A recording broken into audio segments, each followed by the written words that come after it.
I'm Stephen, USSR Robinson, and you're watching Sporting Icons. Papa! All right, Stephen, good to see you again.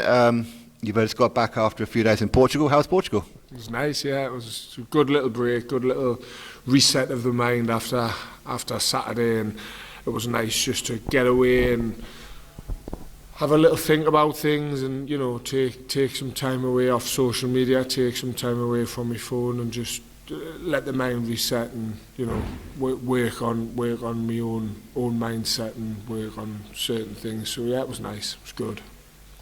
Is it sometimes good to take a break from social media in general, isn't it?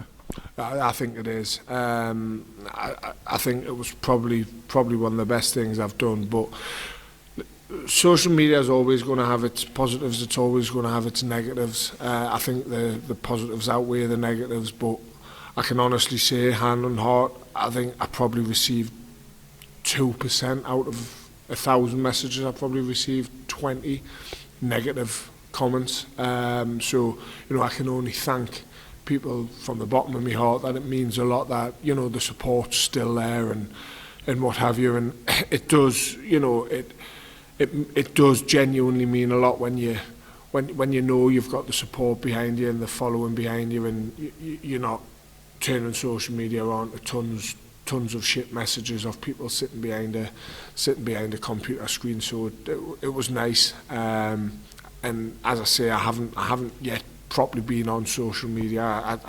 So once I get back on and what have you, and get it back up and running, I'll start to reply to people.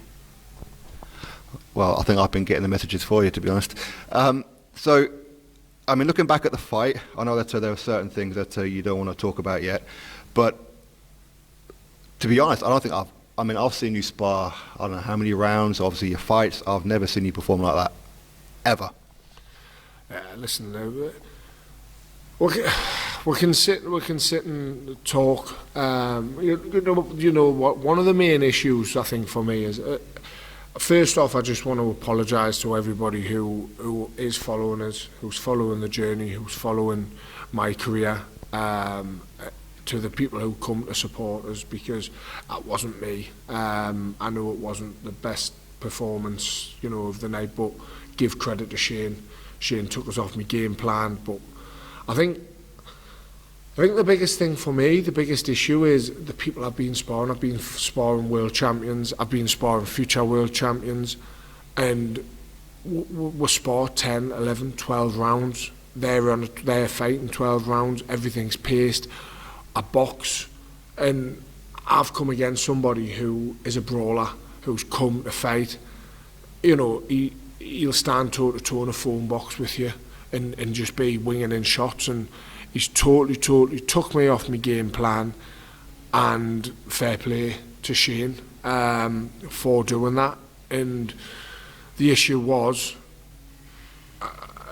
I didn't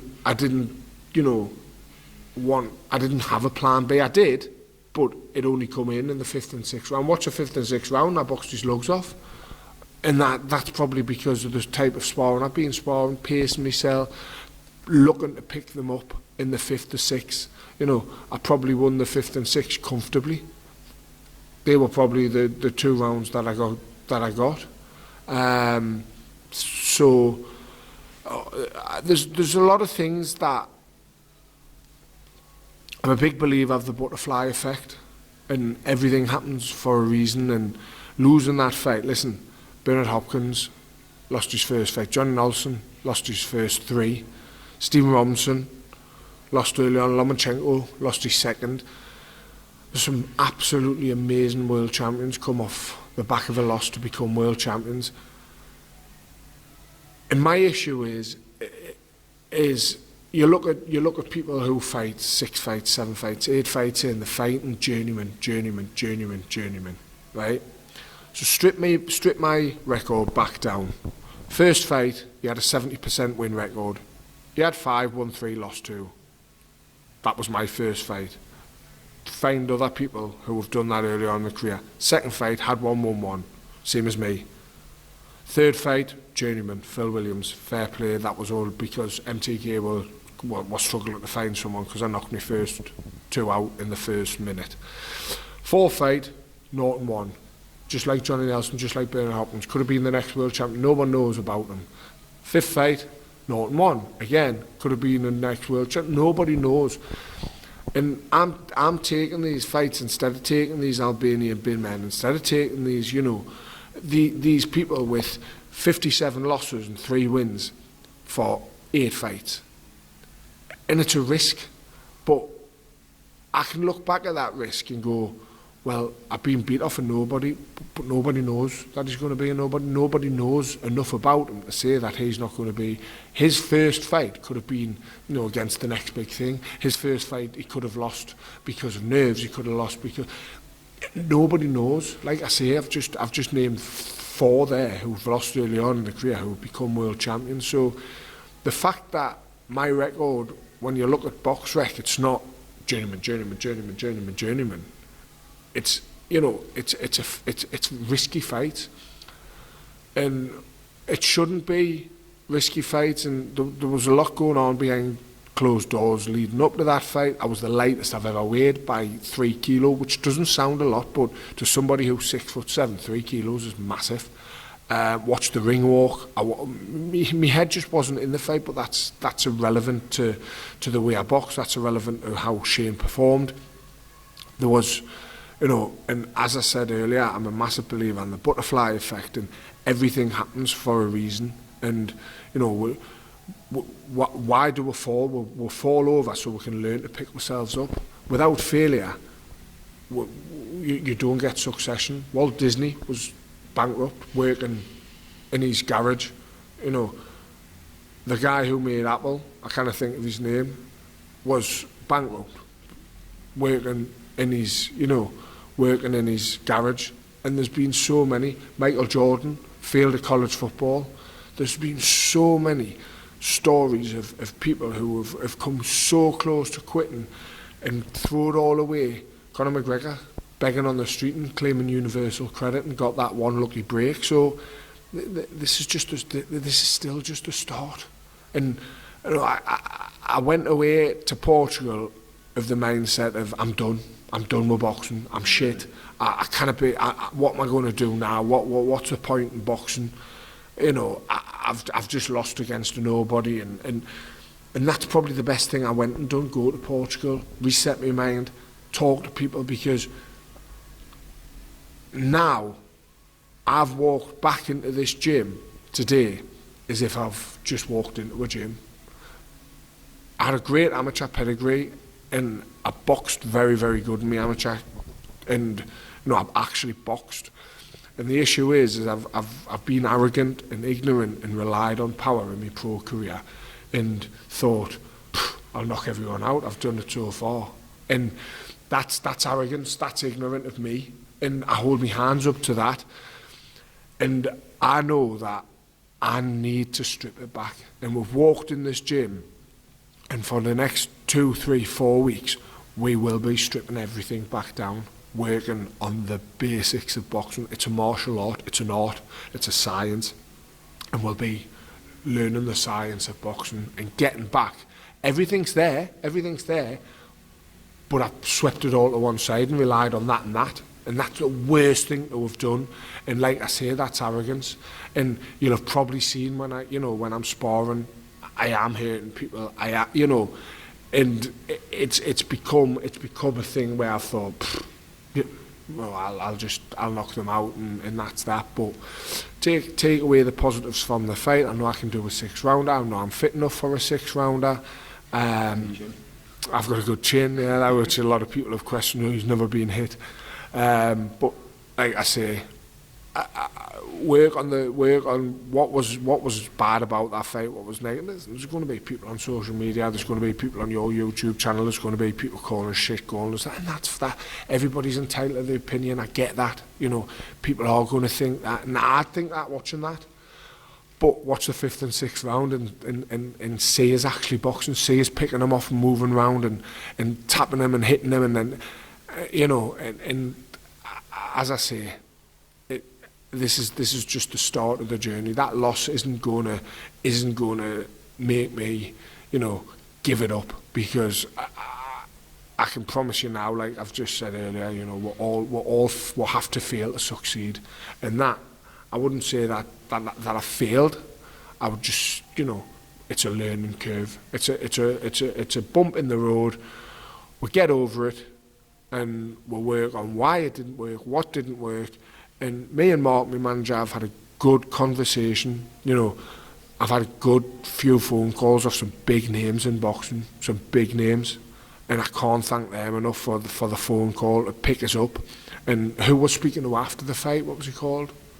The British champion, the heavyweight? Oh, Tommy Welsh. Tommy Welsh. Again, Tommy Welsh come up to us and, you know, give us some fantastic views. And me and Mark have had a very good conversation, and we know what we need to do. We need to strip it down, get back to the basics, learn the art of boxing, spar people who I'm going to be fighting early on in my career, spar the types of people who are going to bring it to us for 6 rounds, who are going to put it on to us for 6 rounds, who are there to, you know, who are there to get the win, who are the underdog and who are happy to be the underdog, proud to be the underdog and going to throw everything in to beat me.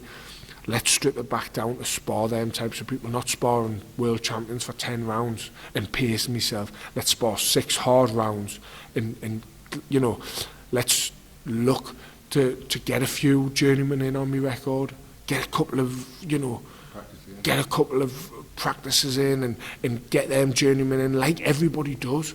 Everybody's records, you know, are like that. For Anthony Joshua's was, Tyson Fury's was, you know, world champions of you know, that's what you do, and I haven't yet done that. So let's just start again, clean plate, you know, 4-1.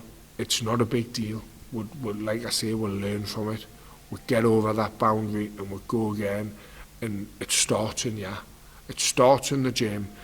And as I say, everything's just going to be stripped down.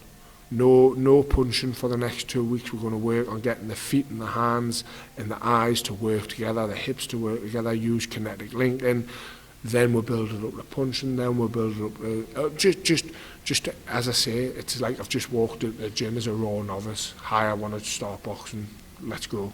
And just learn the art of boxing. And as I say, I can only apologise to everyone for my performance, but at the same time, it was a blessing in disguise that it happened, because it showed me that I can't just rely on a knockout, and it showed me that there are going to be people who come and give us, you know, 6 rounds of hell, and how do I cope with it? And I didn't cope with it the correct way, regardless of what was going on behind closed doors. I you know, put that aside. I didn't cope with it in the ring.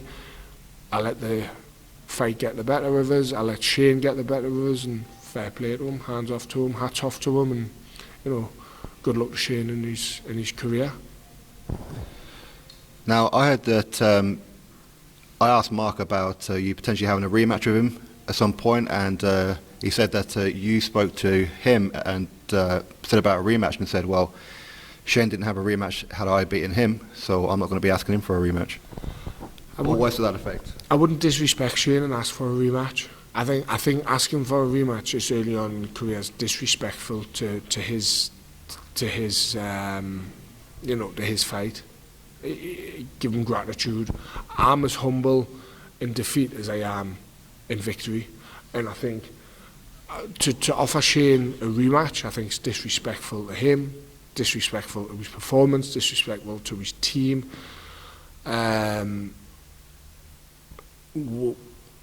But you know, down the line, maybe.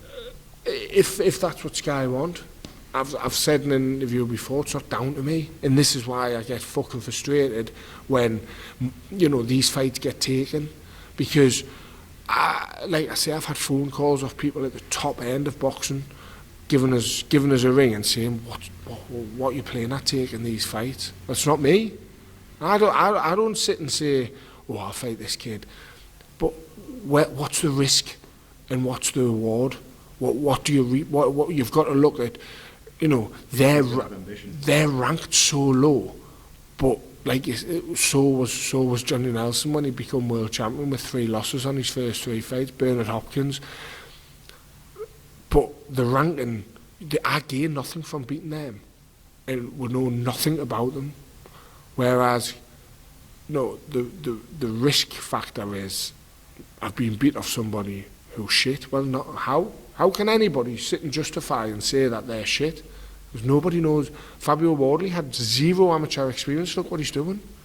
Dillian White, 0 amateur experience. He's fighting for a world title. So you know, there's people who, when they were first coming into boxing, who had not, 1 or 2 fights, people would have thought, these are puddings, they've got no background. And look at them now. So nobody can judge somebody off the back of a record, nobody. And I think that's what them behind closed doors, Sky and Mark and my manager, and Mark will be happy to say this, because me and Mark have had a conversation that these are fights he shouldn't have accepted. And, again, me and Mark have had a conversation of, we need to be more tough and stern going forward of, no, we're not accepting that fight. We're not. Should Stephen have won? Yeah, I should have won. On paper, of course I should have won. But that's on paper. It's all good. But to the thousands of messages that have probably been put on the YouTube channel of Sky Sports, of thousands of messages you've received, Mark's received, I've received, we're putting our lives on the line. And then, listen, it got voted the 3rd most dangerous sport in the world. 3rd most, 1 in 8,000 people die in boxing. So we can sit and say, well, he's been a bit dramatic. To those people who just sit, don't realise what it's like to walk in that ring in front of 1 million people watching on Sky Sports, in front of 7,000 people in an arena, in front of all the cameras. Everybody can sit on a YouTube channel or on social media and sit and call us, and that's fine. That's up to them. But it takes a big man actually get in that ring, or a big female. Somebody with heart, somebody with ambition. And as I say, I've given up too much to throw it all away. I know what. Listen, have my ambitions changed? No, I still want to be a British champion by the end of 2023, or Commonwealth. Or my ambitions haven't changed. My targets haven't changed. Like I say, it's a bump in the road that I'll get over. Yeah, it's a chapter. It's a chapter in this story. Everything I'm doing is exceeding any sort. I would never be the type of kid. If somebody come up to me, if I become a world champion and somebody went, Stephen, will you write an autobiography? I'd tell them to fuck off. Because my life, what I've been through, what I've done, my family things, everything that I've ever gone through has nothing to do with anyone. And I would never sit there and go, yeah, I was brought up on the streets, I had to fight. Listen, everybody's got a story. Every story's cliche in boxing. Everybody's, my story, I would never talk about it, because it's personal to me. It's a personal thing, and nobody needs to know why I took up boxing and what was the reasoning behind, of me drive, of me ambition, of me heart. And I just want to do this for everyone who doesn't believe in themselves. Every average person who's sitting thinking, well, I can't do that, I can't do that, I can't do this. You can. You can. I walked into a gym 7 years ago. February 2014 was the first day I walked in. So 8 years ago, February 2014, when I got back from Hong Kong, I walked into a gym to lose weight, and look where I am. So anybody can do, and that's what I'm doing boxing for. If I can make 5 people get up and go, actually, I want to do that. I want to go to boxing. If I can inspire 3 kids to walk into a gym and to stop playing PlayStations, or to stop playing the iPads, and get up and go and get up and do something, my happy days. Happy days. Like I say, I do it to, I don't do it for a legacy. I don't do it. 1% of boxers go the full career with a 0 on the record. Great. I've lost that 0, right? So be it. One thing to worry about. Yeah. I was never worried about losing that 0, ever. And like I say, I've still got my Sky contract, still boxing for Sky, and now it's my turn to show Sky, you know, why they've got us, and that bump in the road, you know, won't be repeated, yeah, and hopefully people at Sky will hold their hands up without saying too much. Hopefully someone at Sky will hold their hands up and say, well, actually, you know, we can take partial blame for that loss as well. But, you know, if they do, great. If they don't, they don't. But it won't be repeated. And that's, you know, that, like I say, I'm learning the art of boxing, starting over, coming in. I know it's there, it's up there, I can do it. And we will be stripping things back down. And I'll not fight until I'm ready to fight, until Mark says I'm ready to fight. Nobody will tell us, right, Stephen, you're fighting on this date. No, I'm not. I'm fighting when me and Mark have grasped the art of boxing, got it back down to how I know I can box, then I'll be ready to fight. I mean, say stripping it back, as I said before, you've had 40-odd amateur fights. So it's already there, it's just bringing it out again, isn't it? Definitely. I mean, I've sparred thousands and thousands and thousands of rounds of sparring with some fantastic... My first ever spar was with a guy called Chris Burton, who won prize fighter. He got beaten in the final in prize fighter. He's from Darlington, his nickname was Hightower. Fantastic amateur, fantastic pro. You know, and that was my first spar. I learned so much of him. So much. My second spar was with a GB kid called Rob Very, and he was my second fight, and I beat Rob. And we carried on sparring, and we become good friends off the back of it. So I got thrown in the deep end from walking into a gym. I got thrown into a deep end. You know, like, this is the people you're going to be sparring. Michael Webster, very early on in my career, and it boxed me lugs off, but I wanted to learn, I wanted to do that, and I know everything's there. Like you say, I'm 44 amateur fights in, you know, with 5 losses. That's all there. That I can box, I know I can box, and like I say, 2-3 weeks, we'll see that. We'll see that, you know, my next fight, you will see, and I won't rely on the power, but I'll box my way. And I'll be sensible into the knockout. And if the knockout doesn't come, doesn't matter. I'll have won 6 rounds, guaranteed. Because, as I say, I know what I need to do now to get this journey back on the road, and I will. So what's the difference between having this first L on your resume as a pro compared to the previous 5 or 6, whatever it was, as an amateur? It's hard because I've been built up. I've never built myself up. I've never once said, I'm going to be world champion, I'm this, I'm that, you know. As I say, I'm just a normal kid from a normal house, and everything that I'm doing is just you know, unbelievable.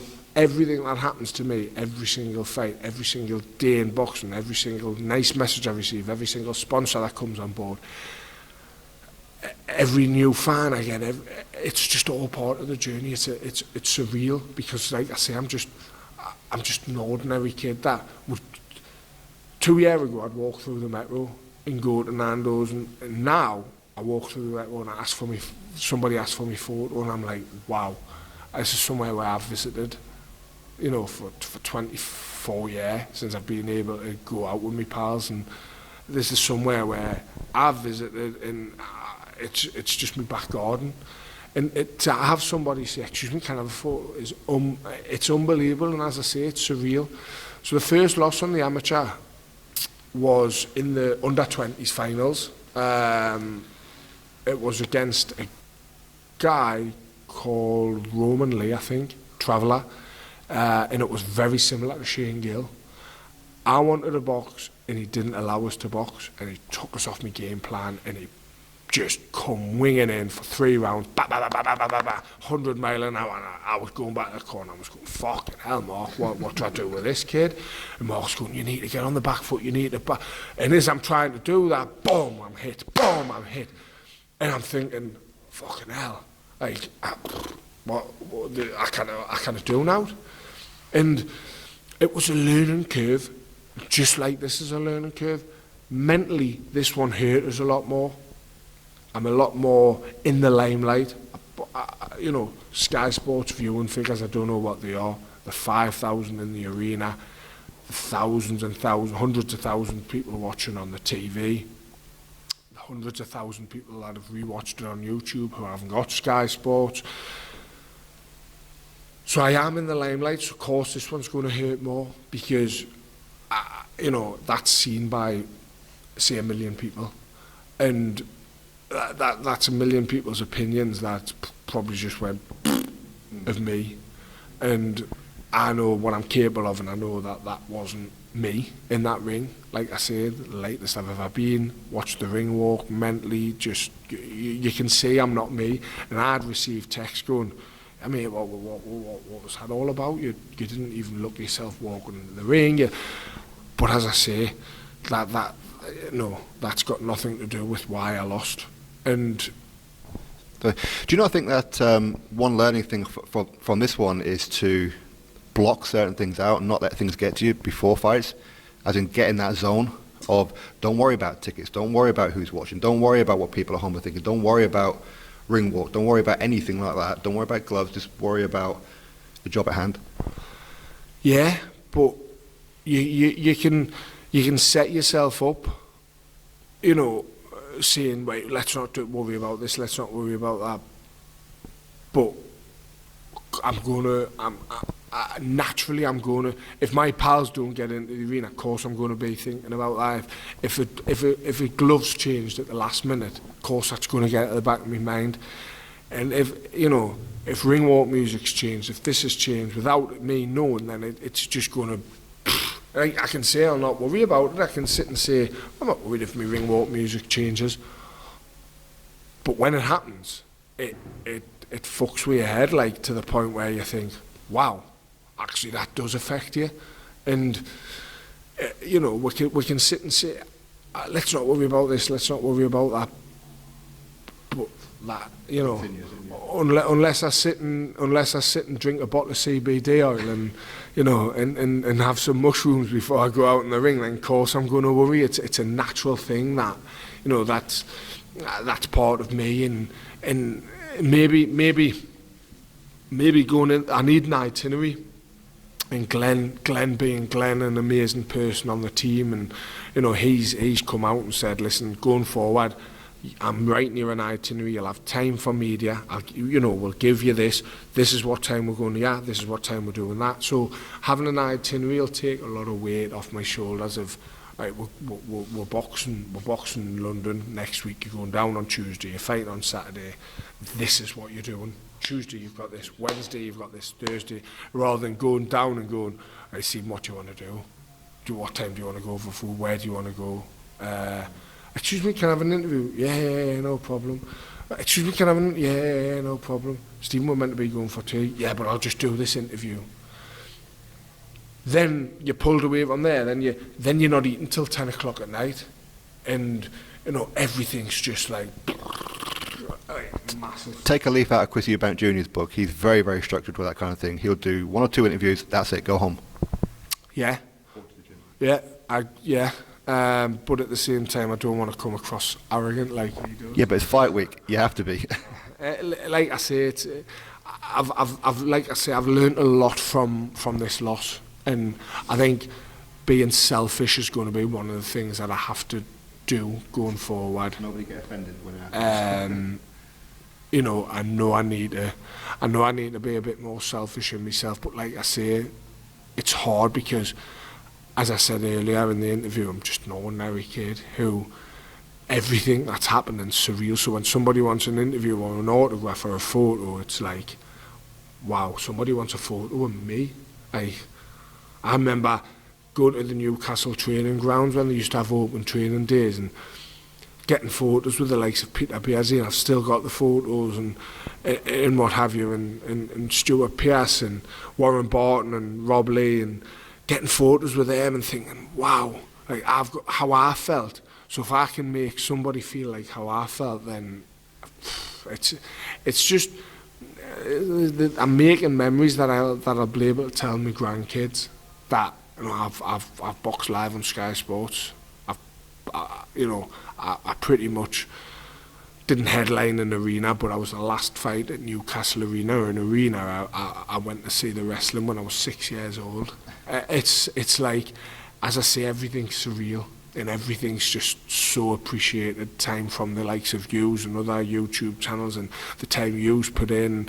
You're not just a YouTube channel, or you're a friend. And you know, I know there'll be dickheads who are going, oh, let's see if he's still following the journey when he loses. And I know that's going to happen, but this is to everybody who's watching. Martin, Sporting Icons, isn't just you know, a YouTube channel who's been there from the start. He's a genuine friend, and you know, I appreciate that, and I appreciate the people who are on the journey with us, and who I know. That's why my circle's small, because I know the people who want to know Stephen Robinson, for Stephen Robinson, who was a nobody 6 years ago, who failed at football, got sent home from Hong Kong, and was a fat failure of you've failed at football, you've getting fat, you've done out, what do you do now? They're my pals who have been there from then. Then I've got the people, you know, who have come on early in my career and who have followed us through. And then I've got the people who want the Stephen Robinson, who boxed on Sky Sports, who will probably be, you know, wanting out to do with us now until we've seen it with Lewis Ritson. Yeah, you know, in it's, listen, like I say, being a boxer, oh, definitely, and it comes part of the parcel in the limelight. You know, I go on Love Island, I'm going to expect that. I go on Geordie Shore, I'm going to expect horrible messages. You're a footballer, you're going to be called shit, you're going to be called worse and shit. You lose people bet you're the worst human in the world. I've had messages wishing that I was dead because they lost £1,000 on us. I don't need to read that, but at the same time it's like, right, great. I go, like, it's just, as I say, social media, it's a blessing, but at the same time it's the absolute devil if you let it get to there. And we've seen so many people let it get to there. We've seen so many people suffering, and this is the worst thing about it. The same people will probably do a post, you know, for mental health, or, you know, we need to be kind, and we just have to look at the likes of the celebrities that have took their own lives that you would have never thought would have took their own lives, or you thought they were happy, or, you know, who have getting so much shit that it's forced them to quit the, you know, Jesse quit Little Mix because of it. Then we've seen the likes of Caroline Flack who take their own lives, and people as big as Robin Williams who just can't feel like they can't handle it anymore. They can't handle the pressure of life. And it's a shame that there's people out there who's happy to sit behind a keyboard and send an awful message, you know, like that. But at the same time, it's part of the parcel. I knew what I was getting into. And, you know, as I say, I appreciate the messages of kindness and the following that I'm getting so much, because they do mean so much. And their messages that I was receiving after the fight, you know, probably stopped me from giving it up. Because, as I say, on the Sunday, I thought I was the worst person in the world. What's a point? But going forward, my mindset is learn the art of boxing, get it all back, what I know is there, stop being arrogant of knocking people out, and just strip it right back down. Okay, that's cool. Is there anything else that you want to add to any of it? Just like I said earlier on, I want to apologise for the performance to everyone who is following the journey, but the journey's still on, the ambition's still the same, the mindset's still the same. There's nothing in my head or opinion changed. Still got the contract with Sky, I'll still be boxing on Sky, I still want that title fight at the end of this year, and then a bigger title at the end of next year. You know, everything still the same going forward. Like I said, it's a bump in the road. Thank you to everyone who watches Sporting Icons, who supports me, who supports Martin, who supports Sporting Icons. And listen, don't watch that and think, that's it, he's done, because I can promise you now I'm not. I can promise you now that is not me done. That was just 30%, a shadow of what I'm capable of, and you'll see in my next fight what I'm capable of, and going forward you'll see why I believe in myself and why other people believe in us. 30 years old, you've still got a few years left in the sport, and big ambitions still. Definitely. Listen, you look at the likes of Dillian White, 35, is he 35? 34, fighting for a world title. You know, Povetkin, 38, fighting for a world title. Pulev, fighting 40 for a world title. Listen, I live and breathe the sport. I've got an amazing team around us. I've got people to pick us up. People have already picked us up. I've got an amazing family, amazing friends, amazing sponsorship team. And this is, like I say, this is just, it's a bump in the road. It's a chapter. It happened with Steve Jobs. It happened with Walt Disney. It happened with Michael Jordan. It happened with Tiger Woods. It's happened with some of the biggest names. And it's very cliche, the boxing, you know, the Rocky quote of it's not about how hard you hit, it's about how hard you can get hit, get up and keep moving forward, and that's how winning's done. And as I said earlier, we'll fall over so we can learn to pick ourselves up. This is just a glitch. This is just a bump in the road. That loss is gone. It's a massive weight off my shoulders of, oh, you need to be 10-0 before you can fight for a title. Bullshit. Absolute bullshit. That's irrelevant. Like I said, we'll see where we are in a year's time. Come back in a year's time and we'll see where we are. And you'll see that that 0 means absolutely fuck all in boxing. It's very true. You're 4-1, not 1-4. 4-1, yeah, 4-1. All right, Steve. Thank you. Thank you very much, and thank you, everybody.